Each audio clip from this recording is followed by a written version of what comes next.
ప్రతి పుస్తకం పత్రికది మీరు చదివితే సమస్తము తెలుసుకున్నవారు అవుతారు.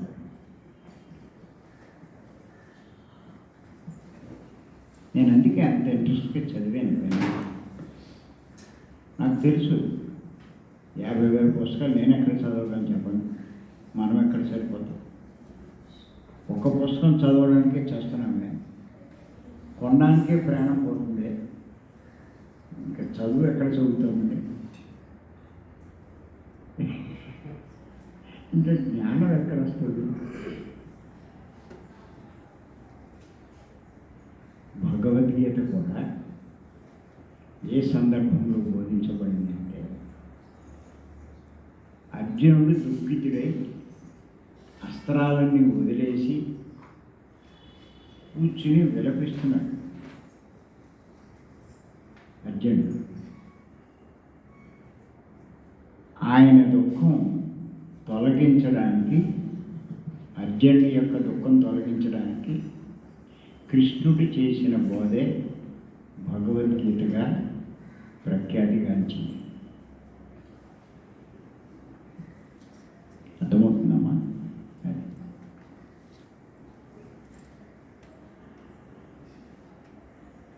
ఇప్పుడు చెప్పండి, పత్రి గారి పుస్తకాలు చాలా ఇంపార్టెంటే కదా? మరి అవన్నీ చదవాలంటారు. నేను మొట్టమొదటి చెప్పేది ఏంటంటే, నా పుస్తకాలన్నీ మీరు తర్వాత చదవండి. పత్రి గారి పుస్తకాలు తప్పనిసరిగా చదవాలి.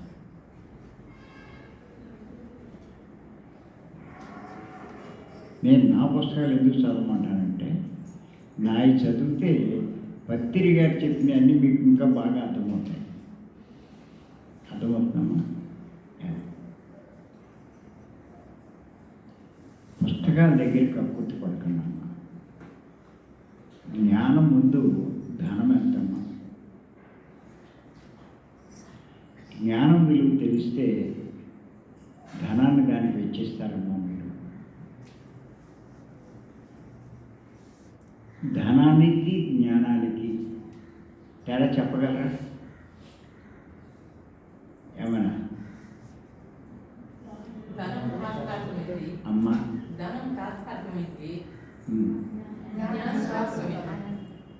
తాత్కాలికమైంది అంటే అంటే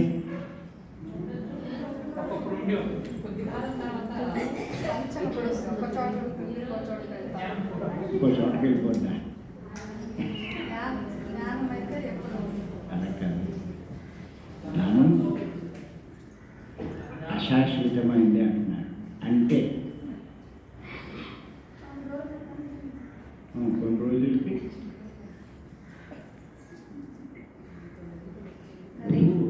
వాళ్ళకి ఏదో మాట చెప్తున్నారు, దాని అర్థం అంటే మనకు తెలియదు.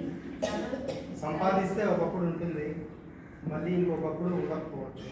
ఎప్పుడు ఉంటుంది, ఎప్పుడు ఉంటుంది. మన జ్ఞానంతో ఎలా ఖర్చు పెట్టాలి అని తెలిస్తే అది ఉంటుంది మన దగ్గర.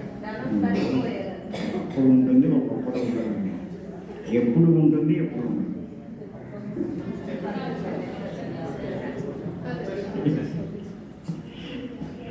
నువ్వు సింపుల్గా అర్థం అవ్వాలంటే అది కాదు చెప్పాల్సింది. ధనం కూడా రాదు, జ్ఞానం కూడా రాదు.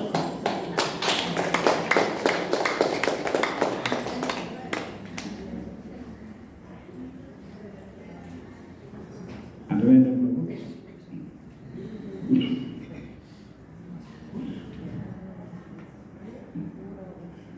కూడా రాదు అంటే అర్థం ఏంటండి? మీతో రాదా? నువ్వు ఎక్కడికి వెళ్తావు?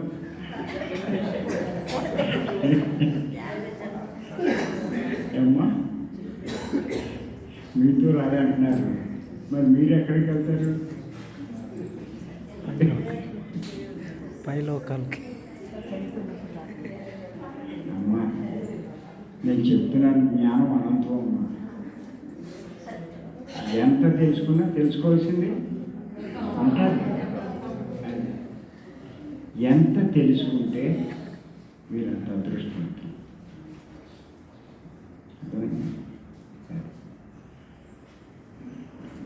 నేను వేమను ఎందుకు రమ్మంటున్నానో తెలుసా? మీ జ్ఞానం పెంచుకోవడానికి. ఇవి వస్తుంది కానీ రాయలేదు, చెప్పేది పూర్తిగా అర్థం కాదు. సరే, రావడమైనా వస్తుందా, ధ్యానమైనా చెప్తుంది అనుకోండి.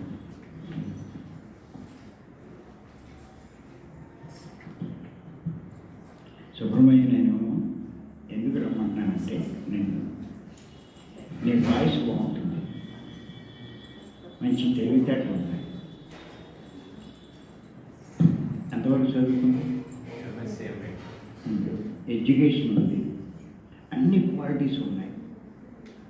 కొంచెం శ్రద్ధ, జ్ఞానం పొందాలనే శ్రద్ధ కొద్దిగా నీకుంటే గొప్పగా తయారు.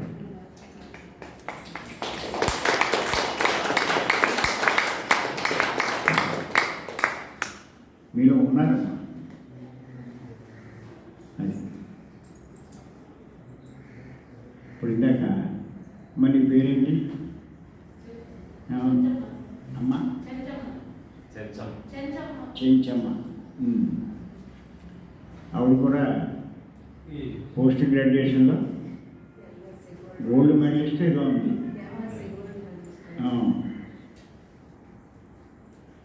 నాకు ఆవిడ చూసి సంతోషించి వెంటనే నువ్వేం చదివో ఏంటి అని అడిగాను. చాలా పుస్తకాలు కొన్నాను, అంటే ఆసక్తి ఉంది. అలాంటి వాళ్ళంతా కూడా కాస్త భీమవరం రావడం, మార్నింగ్ జిమ్లో పాల్గొనడం, ఈ రెండు చేస్తే ఖచ్చితంగా మీరు బాగా ఎదుగుతారు. మీకు ఒకటి చెప్తున్నానమ్మా, ఎందుకు ఇవన్నీ ఏదో హాయిగా బతకచ్చు కదా, పిల్లలతో బాగానే ఉన్నాం కదా అని మీరు అనుకుంటారు. కానీ బాగా బతికిన వాడు గొప్పవాడు కాదు, జ్ఞానం పొందినవాడు గొప్పవాడు.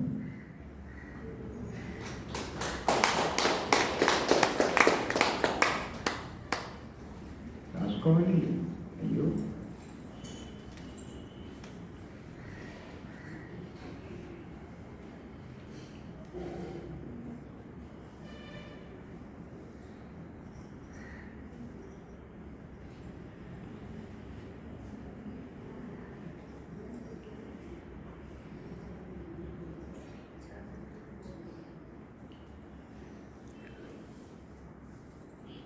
నేను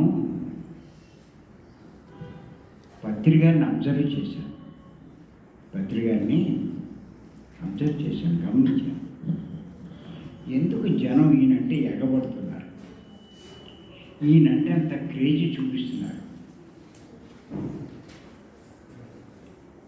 ఆయనతో మాట్లాడాలని కలవాలని తహతహలాడుతున్నారు.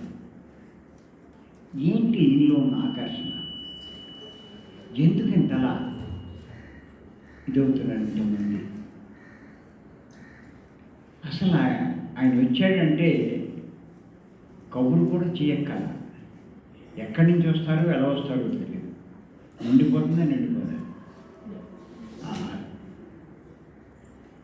ఎందుకు ఈయనంటే ఎంత క్రేజ్? అది ఆలోచించా. ఏంటి చేస్తున్నాడు ఈయన? ఏముంది ఈయన దగ్గర? ఆలోచిస్తే నాకు 2 పాయింట్లు దొరికినాయి. పత్రిక దగ్గర ఉన్నాయి, చెప్పంటాను, రాసుకోండి. ఆయన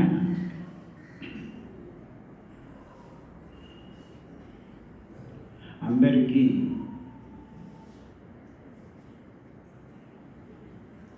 సరైన ధ్యానాన్ని బోధిస్తున్నాడు.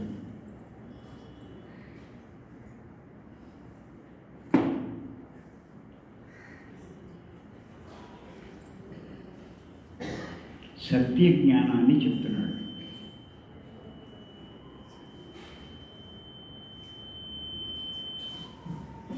కొంచెం తగ్గించు. సరైన ధ్యానాన్ని అంటే శ్వాస మీద ధ్యాస. అదే చెప్తున్నాడు. సత్య జ్ఞానాన్ని బోధిస్తున్నాడు.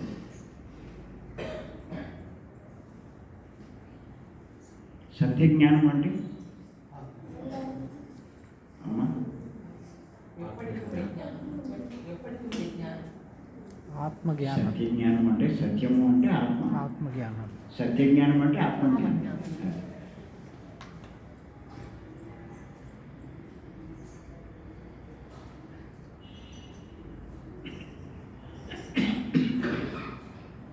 ఆత్మజ్ఞానం అంటే మళ్ళీ ఇంకా లోతుకి వెళ్ళిపోవాలి మీరు. అక్కడ అయిపోయాడు. ఆత్మ గురించి విశేషంగా విపులంగా చెప్తున్నాడు.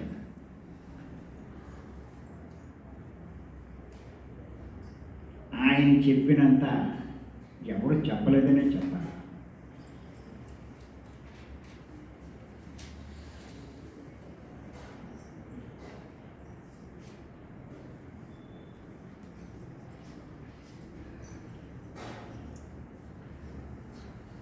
ఇప్పుడు నేను కానీ మా మేడం కానీ ఈ స్థాయికి వచ్చామంటే కారణం పత్రిక గారు.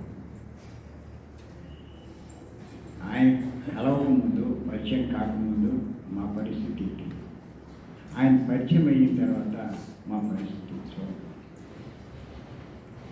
మరి ఆయన పట్టుకోవడం వల్లే కదా ఈ స్థాయికి మేము వచ్చాం. అది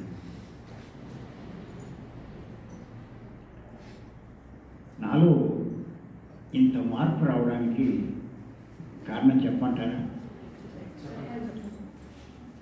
23 సంవత్సరాల క్రితం నేను ఇందులోకి వచ్చింది. 23 సంవత్సరాల క్రితం పత్రిక పరిచయం అయింది. ఆ సందర్భంగా ఆయనతో మాట్లాడేది. ఆయన మా ఇంటికి చేయడం మొదట్లో జరిగేది. అలా ఆయన వచ్చినప్పుడు ఆయనతో మాట్లాడేటప్పుడు ఒక సందర్భంగా ఆయన ఏమన్నారంటే, ఆ దేహం నువ్వు కాదయ్యా అన్నాడు. ఈ దేహం చూపెట్టి ఇది నువ్వు కాదు అన్నాడు. ఆశ్చర్యపోయింది. నేను కాదంటే కనిపించట్లేదానికి ఆయన. సరే మళ్ళీ అడిగాను, ఈ దేహం నేను కాకపోతే నేను ఎవరు అన్నా.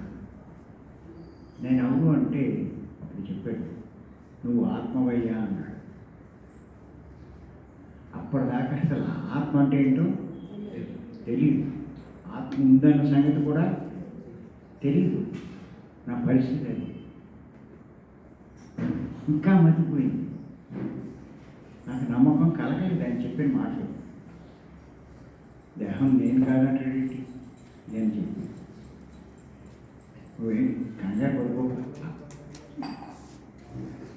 జాతిగా వినంతే. ఇది స్థిరంగా లేకపోతే ఎన్ని సంవత్సరాలు భీమవరం వచ్చినా కూడా అంతే. అర్థమైందా?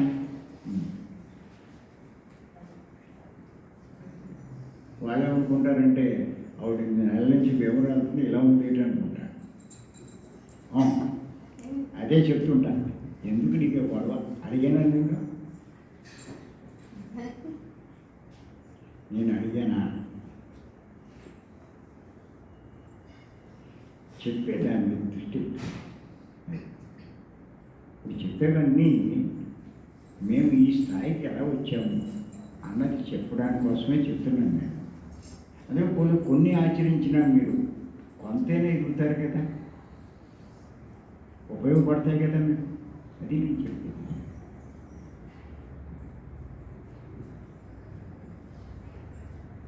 అంచేత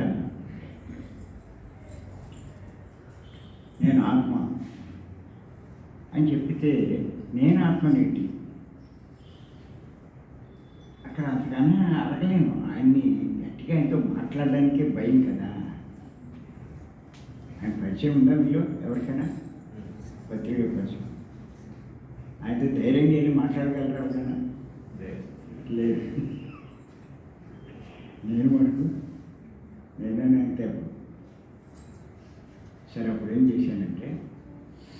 చెప్పాడు అంటే ఏదో ఏమీ లేకుండా చెప్పడం లేదు. అంత గొప్పవాడు చెప్పాడంటే ఖచ్చితంగా అది మనకు తెలియకపోవచ్చు, కానీ ఏదో ఉంటుంది. అప్పుడు కొన్ని పుస్తకాలు చదవడం, అలా భగవద్గీత, ఉపనిషత్తులు ఇవన్నీ చదవడం, కొంతమంది సందేశాలు వినడం, గొప్పవాళ్ళు ఇవన్నీ ఈ సందేశాలు ఇవి వింటే అప్పుడు అర్థమైంది ఏమని ఆయన చెప్పింది సత్యం అని.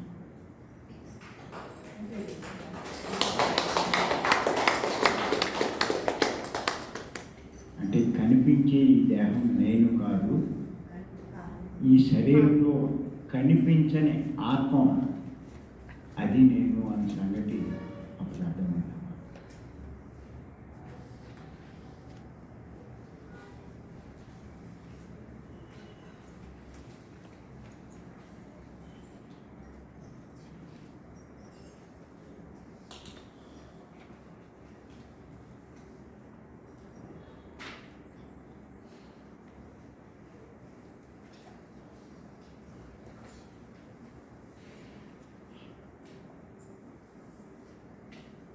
అప్పుడు మళ్ళా ఆలోచనలో పడ్డా, సరే ఈ దేహం నేను కాదు, ఆత్మ నేను అన్నది అర్థమైంది. అప్పుడు మళ్ళీ ఆలోచన ఏమని, మరి ఈ శరీరం నేను కాకపోతే 50 సంవత్సరాల పై చదువు ఎంతో కష్టపడి కోట్లు సంపాదించానమ్మా. డబ్బు కోట్లే, భూములు కొన్నాము, బిల్డింగ్లు కట్టాము, ఇవన్నీ ఎన్నో చేసాం. రైస్ మిల్ వ్యాపారం పెద్ద వ్యాపారం అది, ఇంకా ఎన్నో వ్యాపారాలు చేసేవాడు. ఎంత సంపాదించాను. ఈ కోట్లు నాకేమైనా ఉపయోగపడతాయా? ఇప్పుడు ఈ శరీరం నేను కాదు, నేనెవరు? ఆత్మ. ఆత్మ అయిన నాకు ఈ కోట్లు ఏమైనా ఉపయోగపడతాయా? ఆలోచించాను. ఆలోచిస్తే ఉపయోగపడతాయా? ఆత్మకి ఈ కోట్లు ఏమి ఉపయోగపడవు. అంటే మళ్ళా ఆలోచించాను, అరే 50 సంవత్సరాలు నేను పడిన రాత్రి పగలు పడిన కష్టం అంతా నాకు ఏమి ఉపయోగపడవా? అంటే ఇన్ని సంవత్సరాలు నా పడిన కష్టమంతా వృధా. ఏదేదో చేశాను అనుకున్నాను, ఏదేదో సంపాదించాను అనుకున్నాను, ఏదేదో చేశాను, ఏది నాకు ఉపయోగపడదు. ఎంత నష్టపోయానని చెప్పి అనిపించింది. ఇన్ని సంవత్సరాలు ఏదేదో చేశామనుకున్నాం, అంతా వృధా అన్నది అక్కడ అర్థమైంది.